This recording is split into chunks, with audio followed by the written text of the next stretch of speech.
Bakit ba ako'y laging ganito?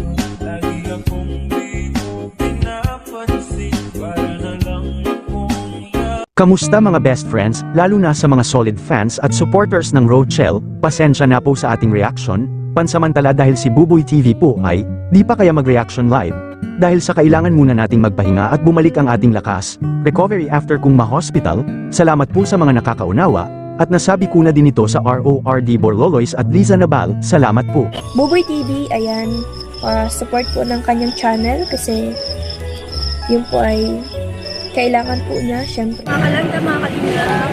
Maggawa tayo mamaya. Mga kalingap, sa mga viewers po namin, please support po natin ang channel po ni Buboy TV. Nakakit po, no, na kailangan din po niya ng financial para sa kanyang siguro maintenance or pagpapagamot. Kaya supportan po natin ang kanyang channel, mga kalingap, para magkaroon din po ng revenue at makakatulong po sa kanyang health po. I feel good. Handa na ba ang lahat? Malapit na, at talaga namang inaabangan ng lahat, nationwide, lalo na mga solid supporters ng Rochelle, ano nga ba kalalabasan nito? At gaano ito kabongga?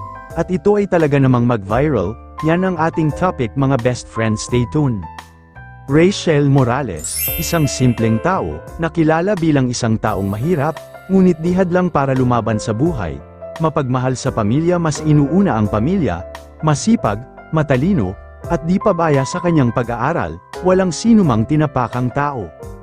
Susuko pero lumaban ito, at di nagpaapekto sa kabilang batikos, issues na di natapos-tapos. Ngunit sa kabila ng lahat isang tao ang patuloy na sumuporta bukod sa pamilya nito, at nagmamahal sa kanya, at hindi siya iniwan at patuloy silang lumaban, yan si Roel of Malalag. At sa ngayon ay kabaliktaran ang nangyari, dahil sunod-sunod at umaapaw na blessings, at kanilang tinatamasa at lalong minahal ng madla. At ngayon, April 28 ay isa sa mga inaabangan ng lahat, ang kanyang pagiging ganap na 18 debut. Wow, grabe, at talaga namang pinaghandaan ito.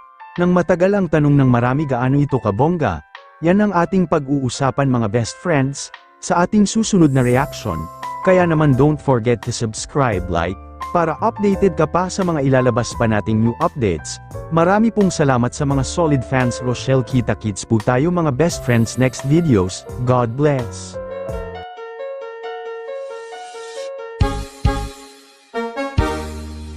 Bakit ba ako'y laging ganito?